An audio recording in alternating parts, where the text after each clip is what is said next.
Surat Al-Ikhlas isinya adalah inti keimanan.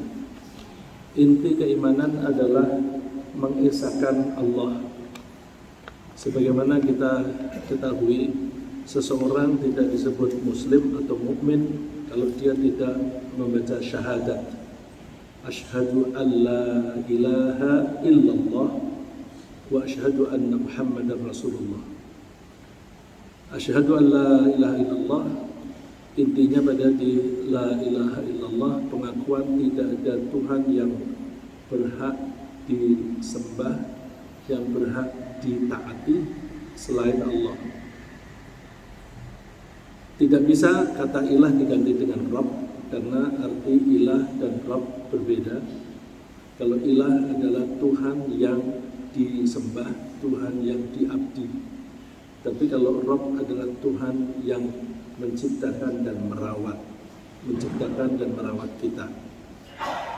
Dan ada juga sabda Nabi Muhammad SAW yang mengatakan bahwa iman ibaratnya pohon yang cabangnya ada 70 sekian atau 60 sekian. Mohon maaf saya memakai 70 sekian atau 60 sekian karena hadisnya diriwayatkan oleh Bukhari dan Muslim. Yang satu disebutkan bid'un wa sab'un. Bid'un itu angka antara 3 dan 9. Bisa 3, bisa 4, bisa 8, bisa 9. Itu bid'un. Dalam bahasa Indonesia tidak ada. Jadi saya mencoba menyederhanakan dengan mengatakan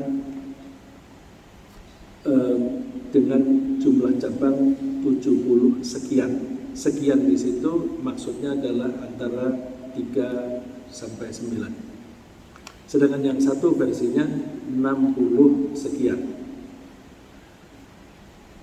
Menurut Rasulullah, cabang yang paling tinggi adalah la ilaha illallah. Jadi berarti mengesahkan Allah adalah top-topnya keimanan. Dan cabang yang paling rendah adalah menyingkirkan bahaya dari jalanan atau menyingkirkan bahaya dari orang lain. Oleh karena itu layak kalau surat Al-Ikhlas ini dianggap surat yang istimewa, karena inilah surat yang mengajak kita untuk mengesahkan Allah dengan betul-betul mengesahkannya. Mari kita perhatikan isinya. Qul huwallahu ahad. Qul, katakanlah. Siapa yang diperintah di sini? Yang diperintah adalah Nabi Muhammad sallallahu alaihi wasallam. Di dalam Al-Qur'an seringkali kalau perintah itu adresnya ditujukan kepada Nabi Muhammad sallallahu alaihi wasallam, maksudnya juga kepada umatnya. Jadi katakanlah ini berlaku untuk Rasulullah sallallahu alaihi wasallam dan juga berlaku untuk kita. Apa yang perlu diucapkan, yang dikatakan? Huwallahu ahad. Dia Allah adalah yang satu. Satu kita bahasa Indonesia kan dengan esa. Satu ya satu. Tidak ada satu tapi dua, satu tapi tiga. Tidak ada. Satu ya satu. Tidak bisa dikelah macam-macam. Maka betul-betul Allah itu Maha Esa. Di ayat ini Allah menyebut dirinya sebagai Allah. Allah adalah nama diri Allah. Bandingkan dengan yang disebut Al-Asma'ul Husna. Al-Asma'ul Husna itu sifat-sifat Allah. Dan orang suka mengatakan nama-nama Allah yang lain. Atau bisa juga disebut julukannya Allah. Jadi nama diri Allah adalah Allah. Sedangkan nama-nama lain adalah sifat-sifatnya atau julukannya atau atributnya atau karakternya Allah. Ahad, Allah itu satu. Kata Allah berasal dari kata al-ilah. Pada dasarnya dari al-ilah, tetapi ketika disebut Allah itu sudah menjadi nama diri. Al-ilah berbeda dengan ar-Rabb. Kemarin sudah kita bahas. Al-ilah adalah pihak yang layak dimuliakan, layak disembah, layak ditaati, layak dicintai, layak ditakuti. Jadi orang Islam takut hanya kepada Allah, cinta hanya kepada Allah, taat hanya kepada Allah. Bagaimana taat kita kepada pihak lain? Misalnya taat kita kepada orang tua. Taat kepada orang tua atau yang lain itu mesti dengan catatan, with reservation. Ya. Jadi taatnya itu dengan syarat. Taat kepada orang tua syaratnya perintah dan anjuran orang tua sejalan dengan perintah dan ajaran Allah. Begitu orang tua menganjurkan untuk musyrik, maka kita tidak boleh mentaatinya. Jadi taat kepada selain Allah itu pasti ada catatannya. Catatannya sepanjang sejalan dengan perintah Allah. Begitu pula taat kepada pemerintah. Kalau aturan-aturan dan perintahnya pemerintah itu sejalan dengan ajaran Allah, kita harus taat. Tapi begitu bertentangan dengan ajaran Allah, tidak boleh kita menaatinya.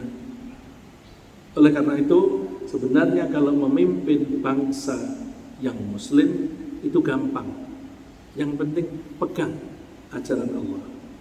Kalau itu kita pegang, maka pemimpin siapakah dia, sepanjang perintahnya itu sejalan dengan ajaran Allah, maka pasti ditaati.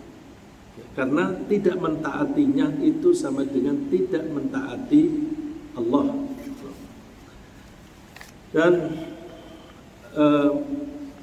ketika kita taat hanya kepada Allah, maka kita tidak boleh mentaati pihak-pihak yang lain, dan kita tanamkan logika yang pas tentang Allah yang satu.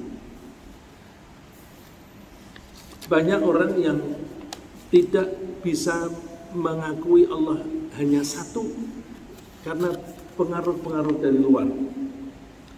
Misalnya, ada pengaruh tradisi. Kalau namanya tradisi itu kebiasaan yang berlangsung lama, dimulai dari kakek-kakek zaman dulu yang sering orang menyebut nenek moyang.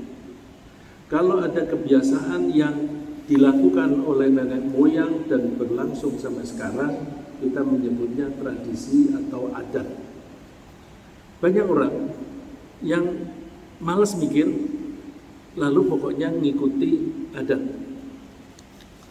Oleh karena itu, orang yang semacam itu, kalau dianjurkan untuk menyembah Allah yang satu, padahal mereka biasa menyembah Tuhan lebih dari satu, mereka menganggap tidak masuk akal.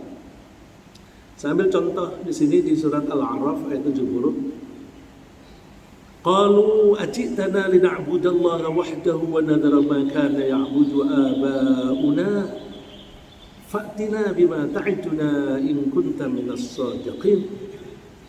Mereka mengatakan, apakah kamu datang dengan membawa misi agar kami menyembah Allah satu-satunya dan kita tinggalkan Tuhan yang biasa disembah oleh nenek moyang kita.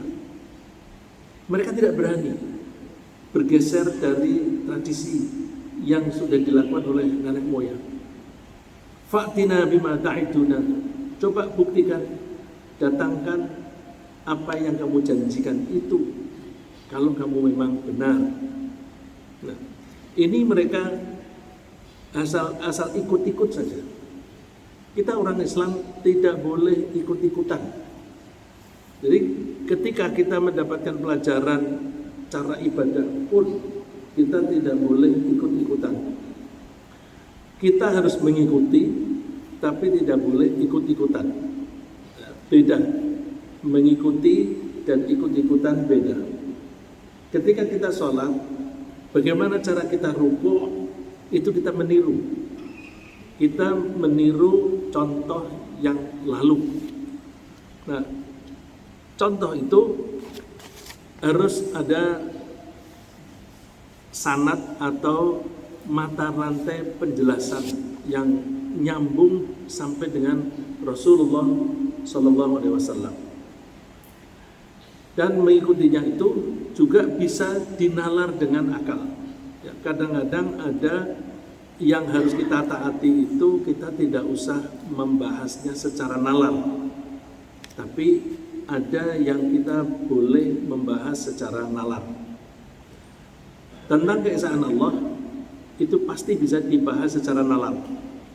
Orang-orang yang mengikuti tradisi ini, mereka menganggap bahwa bahkan orang Makkah menganggap bahwa Tuhan mereka yang lebih dari 360 itu masih kurang.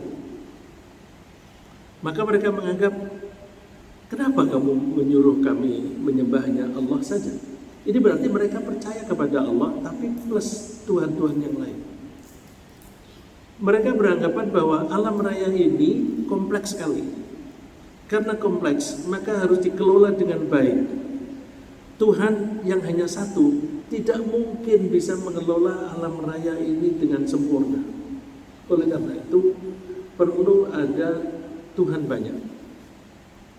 Nah, Tuhan banyak itu versi satu daerah dengan daerah yang lain itu berbeda-beda.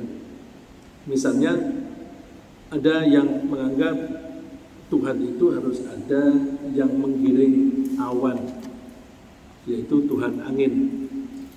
Tuhan itu harus ada yang memberi energi, yaitu matahari. Sehingga mereka ketika menyembah Tuhan, mereka gilir Tuhan-Tuhan itu.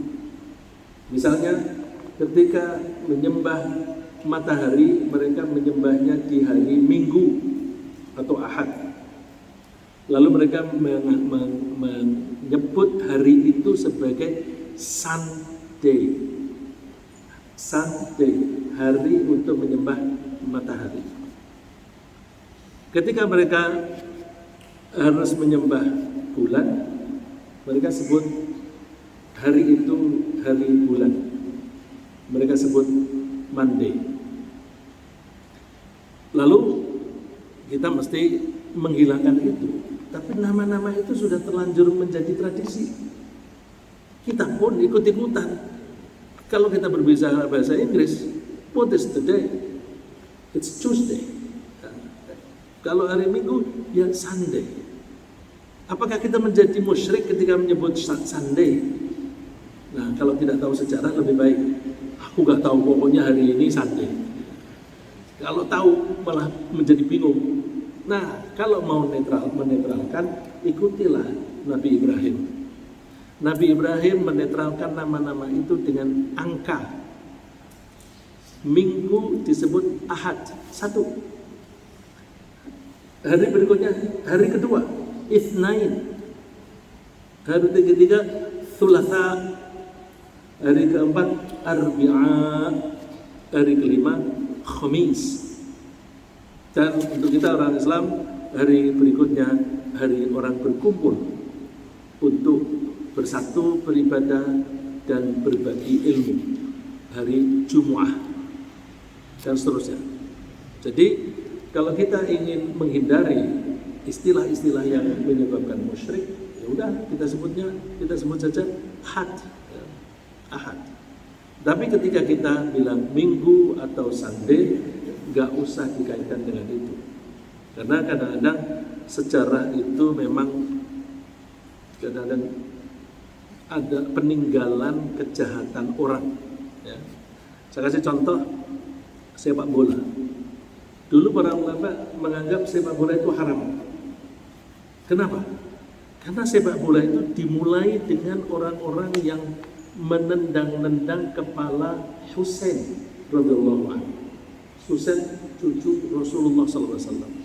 Mereka bunuh di Karbala, mereka potong kepalanya, digiring ke keliling kota, dan mereka tendang-tendang. Maka main sepak bola itu adalah simbol menendang kepala Husain. Maka ulama pada zaman dulu menganggap sepak bola itu haram. Nah, kalau kita main sepak bola, gak usah ingat itu, tidak ada kaitannya. Ya, tapi kalau ingat itu, nanti kita akan menjadi sedih, karena itu mempermainkan cucu Rasulullah Sallallahu Alaihi Wasallam. Dan banyak lagi. Misalnya ketika mereka tidak suka kepada Turki, mereka memberi nama kalkun Turki. Kalkun itu kan ayam yang besar. Mereka pesta-pesta, potong-potong, ini Turki ini. Karena kebencian mereka kepada Turki.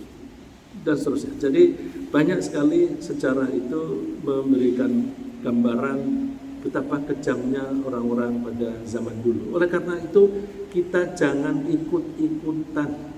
Kita mesti mempelajari sejarahnya bagaimana. Ada yang mengikuti tradisi bahwa secara garis besar Tuhan itu ada yang menciptakan, ada yang merawat, dan ada yang merusak. Karena buktinya barang-barang itu nanti lama-lama rusak. Ada Tuhan yang tugasnya membuat, ada Tuhan yang tugasnya merusak. Oh, kalau itu yang dipakai, Allah menyebutnya di Al-Quran, kalau ada lebih dari satu di bumi, di alam raya ini, tentu langit dan bumi ini akan rusak.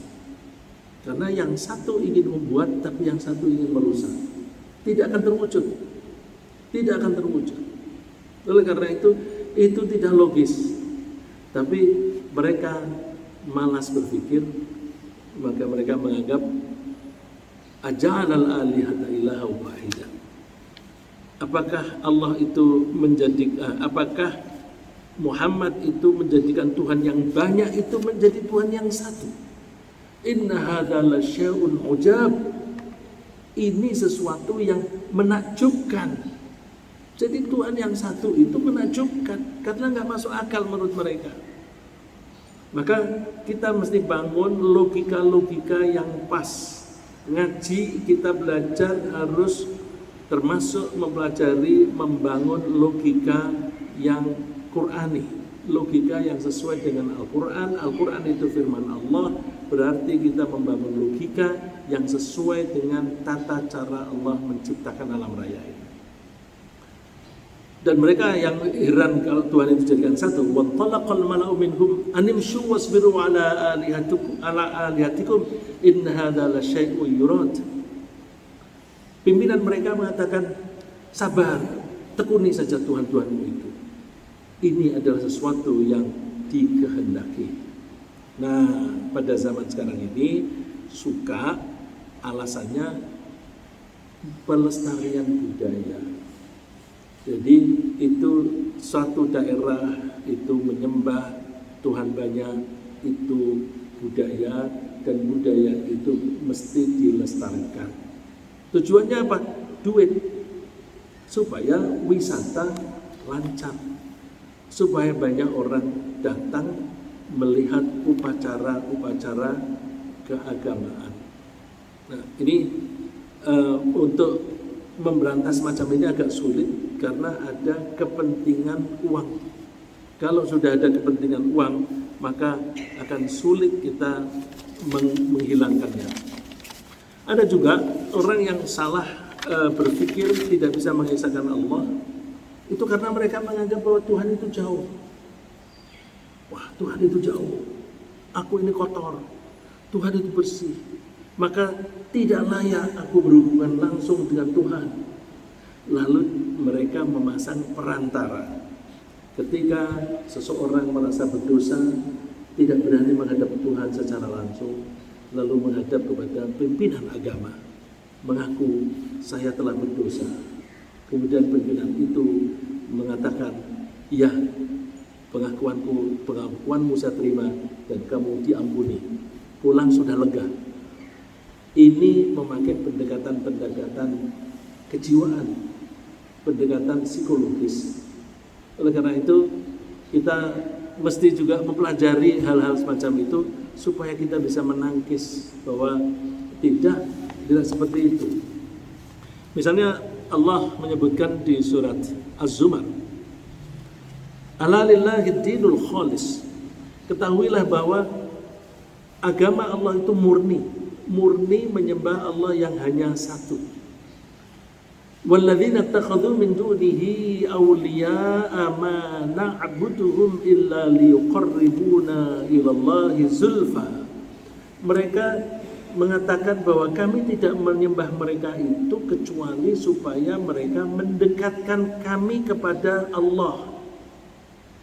Jadi mereka merasa jauh, maka perlu memakai perantara. Dalam Islam atau di kalangan muslimin ada nggak begitu? Ada orang-orang yang malas sholat, malas beribadah, lalu kalau keinginannya keturutan, keinginan berarti nafsunya yang mau dituruti, lalu mereka mau minta kepada Tuhan. Dan mereka menganggap bahwa kalau mau minta kepada Tuhan, kalau mau dituruti, datang saja ke kuburan A, ke kuburan B. Nanti kamu keinginanmu terkabulkan. Lalu mereka datang ke kuburan dalam rangka minta supaya Allah menuruti keinginan mereka. Maka datang ke kuburan yang maksudnya seperti itu musyrik. Apakah boleh kita datang ke kuburan? Boleh. Malah Allah menganjurkan, Rasulullah juga menganjurkan menengok kuburan. Coba Allah menyebutnya alhaakumut takatsur hatta zurtumul maqabir. Kalian akan dibuat lalai oleh sikap kalian yang suka berlomba-lomba dalam harta, berlomba-lomba dalam kekuasaan. Hatta zurtumul maqabir, sampai kamu ziarah. Zurtum itu artinya ziarah. Ziarah itu nengok. Al-maqabir, kuburan-kuburan. Jadi Allah menganjurkan kita untuk nengok. Tapi orang yang khawatir bahwa orang ke kuburan minta sesuatu kepada yang mati, lalu mereka menerjemahkan ayat ini dengan mengatakan, oh itu kias, maksudnya sampai kamu mati. Kalau diartikan sampai kamu mati masuk kuburan, nggak ada pelajaran di situ. Padahal Al-Quran itu pelajaran. Maka kita kembalikan hatta zurtumul maqabir, sampai kamu nengok kubur. Nengok, bukan minta. Nengok. Perlu kita sering nengok, dan kita alhamdulillah tetangga kita itu ada kuburan. Kalau kita lewat, tengok. Ya paling tidak melihat sejenak sambil lewat. Oh, aku besok bakal mati. Setelah aku mati, nanti aku akan diminta pertanggungjawaban. Jadi datang ke kuburan antara lain adalah mengambil pelajaran bahwa kita akan mati dan akan diminta pertanggungjawaban. Kalau seperti itu, maka untuk apa aku menghabiskan waktu, menghabiskan umurku hanya untuk mencari duit, cari duit. Aku cari duit itu kan hanya untuk bekal hidup. Tidak usah mencari duit melebihi dari bekal. Karena konsep Islam, harta itu milik Allah. Dan kita diberi oleh Allah sebagai tugas. Ya, bukan dipinjami. Logikanya begini. Bahwa kita bisa bekerja, kita bekerja pakai tangan ini tangan Allah. Kita tidak bisa menggerakkan tangan ini kalau Allah tidak memberi kita otot, syaraf, tulang dan sebagainya. Kita tidak bisa bekerja kalau tidak menggunakan mata. Mata ini yang menciptakan Allah, dan mata ini bisa melihat dan kemudian kita interpretasikan pakai akal kita. Semua Allah yang membuat. Berarti ketika kita bekerja, fasilitas kita 100% dari Allah. Itu pekerjaannya. Kalau kita bekerja sebagai petani, petani itu menanam tanaman, tumbuh-tumbuhan, biji-bijian ditanam. Yang bisa membuat biji-bijian tumbuh siapa? Allah. Gak ada manusia yang bisa membuat biji itu tumbuh. Kalau misalnya ada biji 10, yang satu tidak tumbuh, gak bisa lalu di petani itu, satu ini gak mau tumbuh, aku tumbuhin, gak bisa. Kalau dia gak tumbuh, ya gak tumbuh. Oh, barangkali ini sudah gabuk dan sebagainya. Tahunya paling begitu. Jadi produksi itu pun yang membuat produksi Allah. Fasilitas diri kita ini 100% dari Allah, dan mekanisme tumbuhan itu juga dari Allah. Begitu pula dagang. Kalau kita bekerja fasilitasnya 100% menggunakan fasilitas Allah, maka pendapatan itu selayaknya 100% milik Allah. Kalau kita mau kiaskan gampang. Kalau kita sewa taksi, kita modal kita tenaga. Kita nyetir, kita melihat dengan mata kita ada calon penumpangkah. Terus kalau di depan kita ada kendaraan, ada orang nyebrang, kita harus hati-hati jangan sampai nabrak dan sebagainya. Jadi pekerjaan kita banyak. Tapi ketika kita mendapatkan penghasilan, setoran kita kepada pemilik taksi dan yang bisa kita bawa pulang, banyakan mana? Banyakan yang disetor. Padahal pemilik taksi itu modalnya hanya mobil saja. Mobil kemudian dioperasikan. Sopir itu pekerjaannya lebih banyak, tapi kenapa bagiannya lebih sedikit? Nah, kalau kita kiaskan dengan itu, karena sopir ini menggunakan fasilitas dari pemilik taksi, dia tidak bisa bekerja kalau tidak menggunakan fasilitas itu, maka pemilik taksi merasa berhak mendapatkan setoran yang banyak. Kita bekerja sehari-hari, semuanya menggunakan fasilitas dari Allah 100%. Maka selayaknya Allah itu diibaratkan seperti pemilik taksi, Allah berhak menerima penghasilan kita 100%.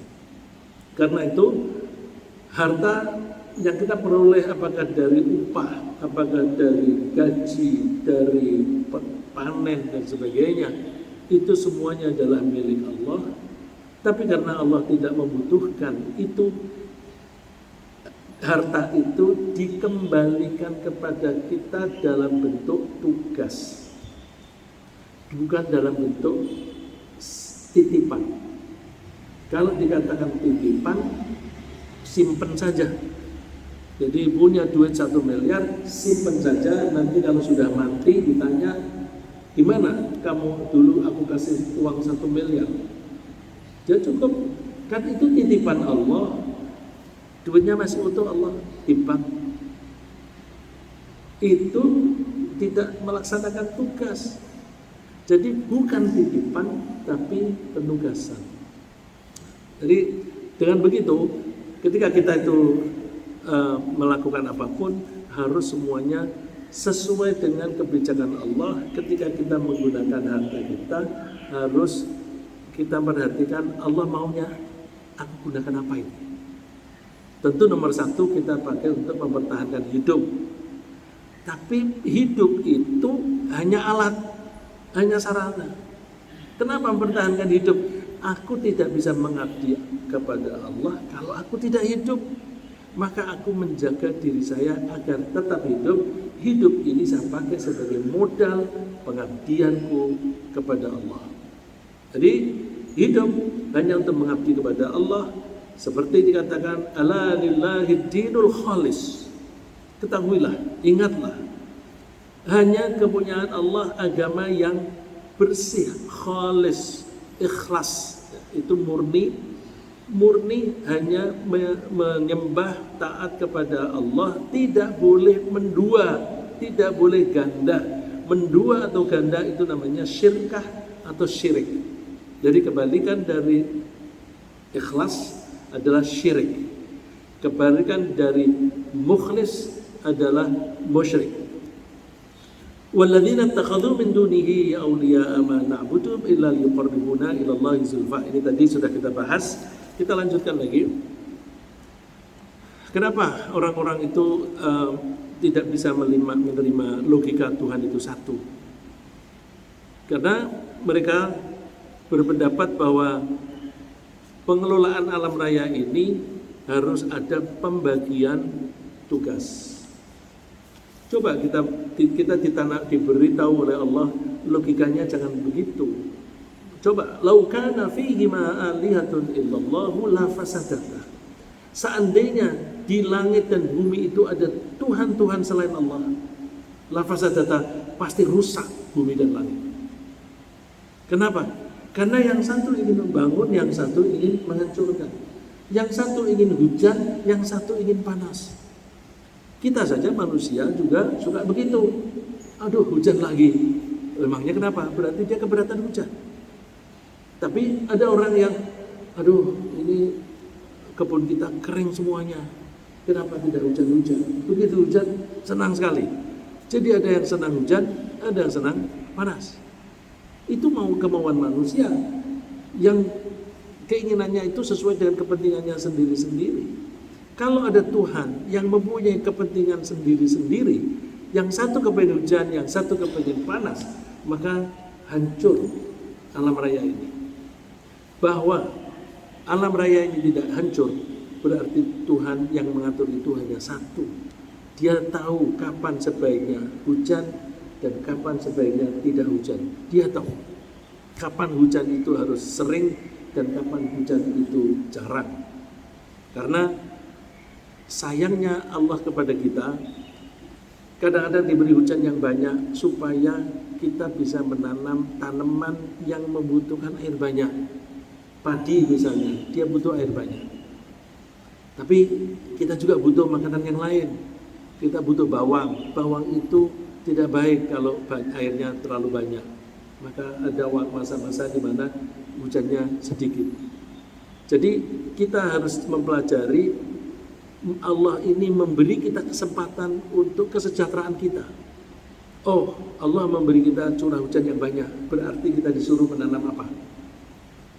Oh, Allah tidak menurunkan hujan banyak, berarti kita harus menanam apa?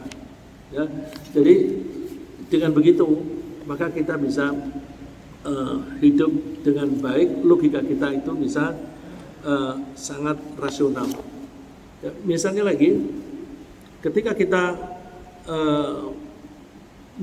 menangkap Tuhan itu yang satu.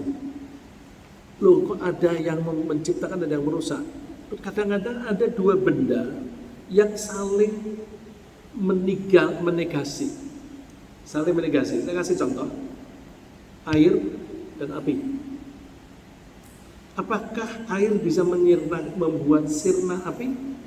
Apakah api bisa membuat sirna air? Ada api, disiram air, mati.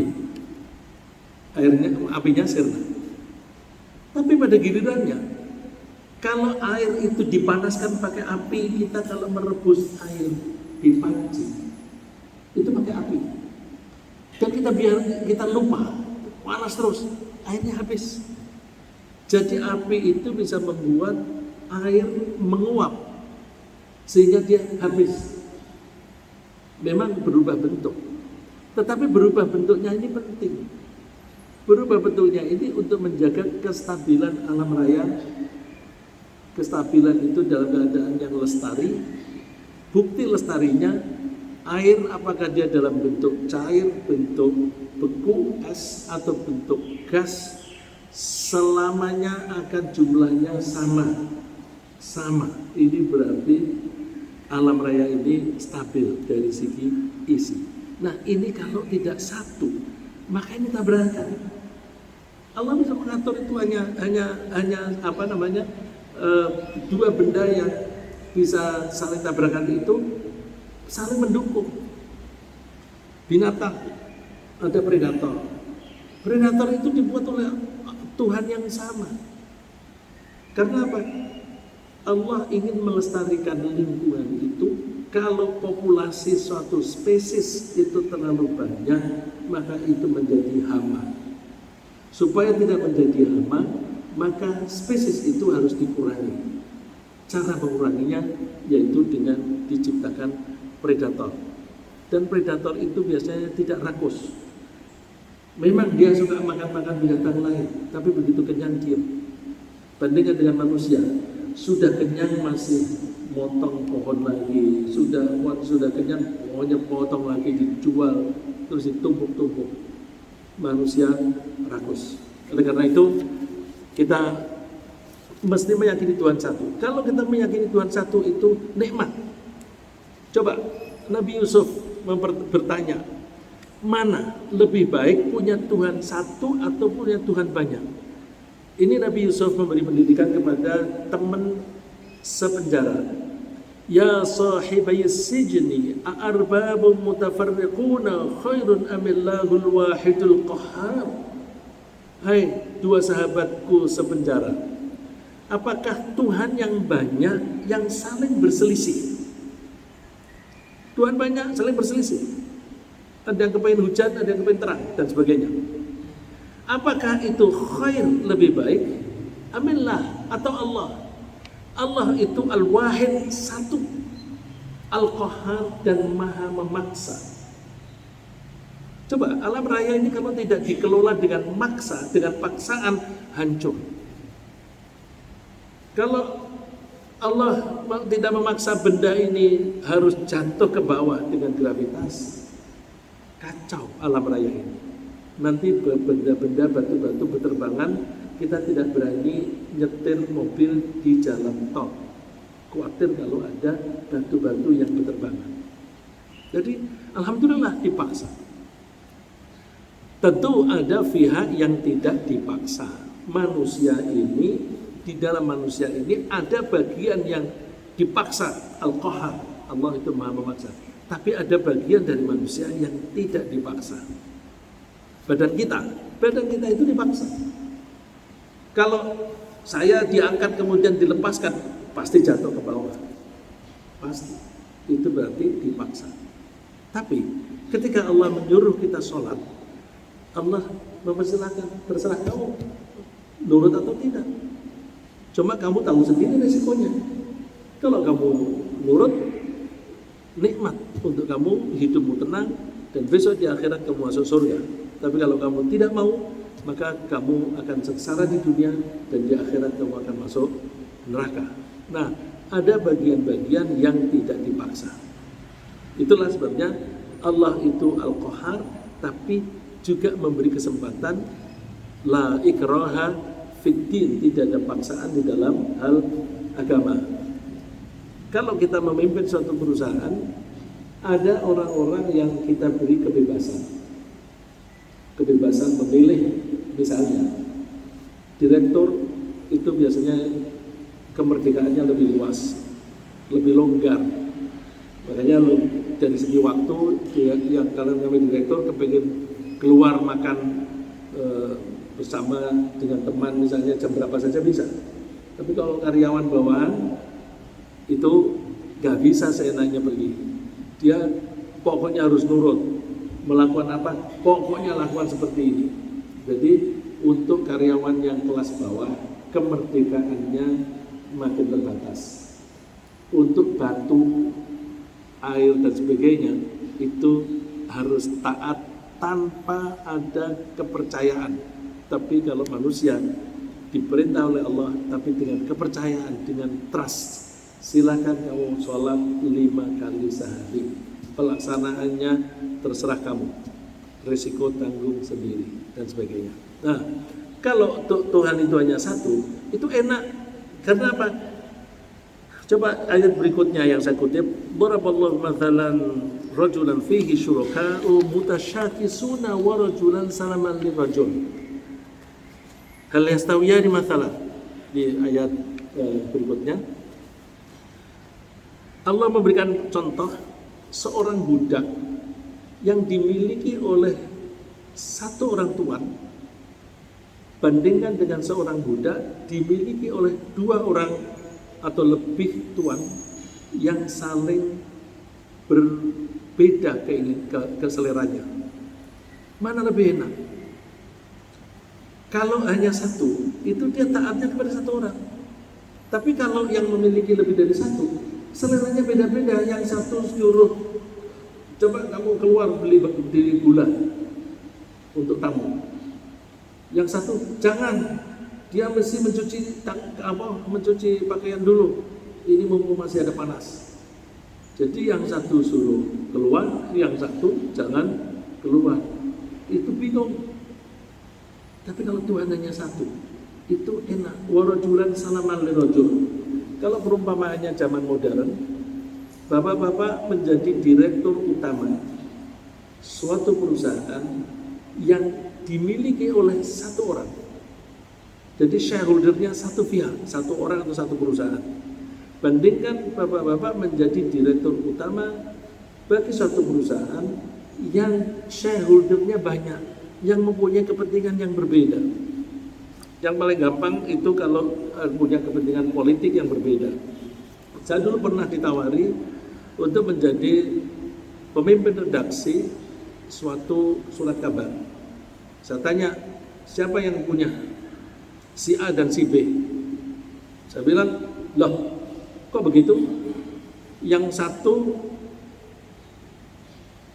pro pemerintah, yang satu against, oposan terhadap pemerintah. Saya tidak usah nyebut partainya ya, tidak usah menyebut partai zaman itu. Terus bagaimana? Dia bilang yang menawari itu, ya siapa lawan dan siapa kawan itu sudah jelas. Oh, sudah kelihatan siapa kawan dan siapa lawan. Nah, politik kan begitu. Terus saya coba telepon teman saya yang kalau saya masuk dia menjadi bawahan saya, redaktur pelaksana. Mbak, kalau ada perbedaan antara dua orang itu gimana? Ya kita ngikuti yang duitnya lebih banyak lah. Artinya yang sahamnya lebih besar. Nah, nggak bisa. Saya jawab, saya tidak bisa bekerja untuk kepentingan politik. Saya hanya mau bekerja untuk Allah. Kalau hanya untuk Allah, saya mau. Allah mengajarkan kita untuk menegakkan kejujuran dan keadilan. Kalau saya memimpin surat kabar ini untuk menegakkan kebenaran dan keadilan, saya mau. Tapi kalau untuk kepentingan politik, saya tidak mau. Berarti saya mendua di dalam ketaatan. Orang itu lalu heran. Zaman seperti ini kok ada profesional yang cara berpikirnya seperti itu. Waktu itu yang diutus untuk menemui saya, dia masih menjadi orang yang membantu politisi. Kemudian dia telah beberapa tahun kemudian dia menjadi pemimpin dari lembaga tertinggi negara. Oh, ya, memang dia pakatnya seperti itu. Jadi saya lebih memilih taat kepada Allah saja, mono loyalitas. Nah, qul huwallahu ahad mengajak kita mono loyalitas, loyal hanya kepada Allah saja. Saya kira sementara begitu.